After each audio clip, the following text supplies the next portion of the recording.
రామ్మోహన్ నాయుడు గారు okay, assembly సమావేశంలో నమస్కారం అండి. అసెంబ్లీ సమావేశంలో ప్రతిపక్షం లేకపోయినప్పటికీ కూడా ఇక్కడ మండలిలోకి వచ్చేసరికి వాళ్ళ ప్రశ్నలు అయితే మీకు వరుసగా సంధిస్తూనే ఉన్నారు. ఏం చేస్తుంది ఇప్పటి వరకు ప్రభుత్వం? మరి ఆల్రెడీ 100 రోజుల వరకు దాటిపోయి ముందుకెళ్తుంది. మరి ఏం చేస్తుంది? ఇచ్చిన హామీలు అయితే ఏవైతే ఉన్నాయి, బడ్జెట్ అంతా కూడా ఒక ఫేక్ బడ్జెట్ ని విడుదల చేయడం జరిగింది అన్నారు. అదేవిధంగా నారా లోకేష్ ఎంత ఎమోషనల్ అయి మాట్లాడారో అది కూడా చూశారు. అయితే సోషల్ మీడియాకి సంబంధించి ప్రస్తుతం మనం మాట్లాడుకుందాం. సోషల్ మీడియాలో ఏవైతే పోస్టులు పెట్టారో దానికి సంబంధించి అక్రమ అరెస్టులు చేస్తున్నారు, అది ఇది రెడ్ బుక్ రాజ్యాంగాన్ని అమలు చేస్తున్నారు అంటున్నారు. నిజంగానే మీరు ఎవరి మీదైతే ఉక్కుపాదం మోపాలి అని అనుకుంటున్నారో వారిని మీరు అరెస్ట్ చేసి విచక్షణ రహితంగా కొడుతున్నారా? First point. ఏమాత్రం ఆధారాలు లేకుండా కావాలని మీరు అరెస్టులు చేస్తున్నారా? ఇంకోటి, ఇక్కడ మనం ఇంకొక అంశాన్ని మనం ప్రస్తావించాలి. ఈరోజు శ్రీరెడ్డి ఒక లెటర్ని అయితే తను రిలీజ్ చేయడం జరిగింది. గతంలో నేను ఏదైతే మాట్లాడానో వాటన్నిటిని దయచేసి క్షమించండి. లోకేష్ అన్న, స్టార్టింగ్లో లోకేష్ అన్న అంటూ స్టార్ట్ చేశారు.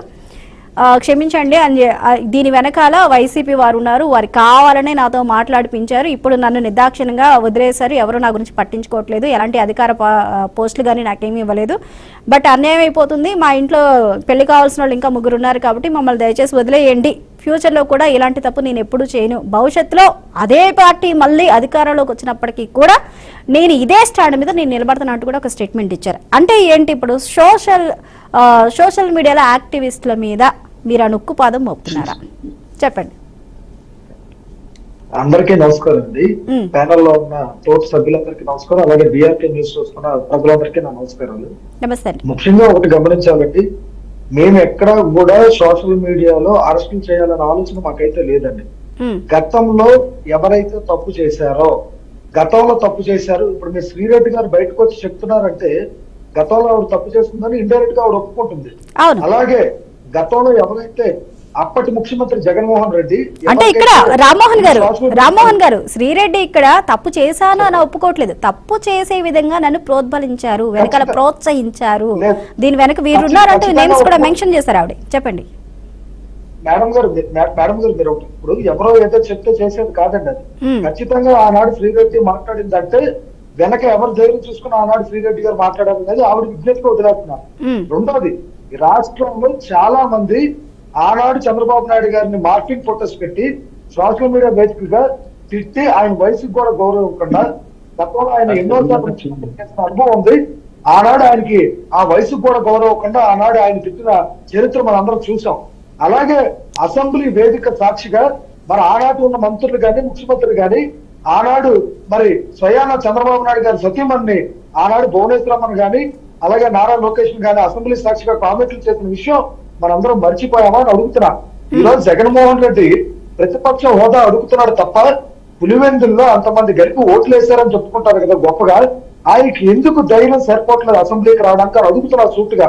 ఈరోజు వైసీపీకి సంబంధించిన ఎమ్మెల్యేలు కానీ ఎమ్మెల్సీలు కానీ మంత్రులు కానీ గతంలో పనిచేసిన మంత్రులు కానీ అందరిని అడుగుతున్నా, ఎందుకు జగన్మోహన్ రెడ్డి అసెంబ్లీకి రావడానికి భయపడుతున్నాడు అంటే, గత 5 సంవత్సరాలు ఏవైతే తప్పులు చేశాడో ఆ తప్పుల్ని ఈనాడు ఎత్తి చూపిస్తారని చెప్పి ఒకే ఒక్క భయంతో ఈరోజు జగన్మోహన్ రెడ్డి గారు అసెంబ్లీకి గంట పెట్టి అడుగు పెట్టలేకపోతున్నారు. రెండోది, ఏదైతే అమరావతిలో అసెంబ్లీ ఉందో అసెంబ్లీకి అక్కడి నుంచి విజయవాడ నుంచి అమరావతి వెళ్లే లోపల అక్కడ రైతులు కొన్ని వందల మంది రైతులు ఆనాడు నిరాదీక్ష చేశారు కాబట్టి వారందరి మధ్యలో చెప్తాకి స్టిక్కుతో తలదించుకొని ఈనాడు జగన్మోహన్ రెడ్డి అసెంబ్లీకి వెళ్ళలేకపోతున్నాడు అని అడుగుతున్నా.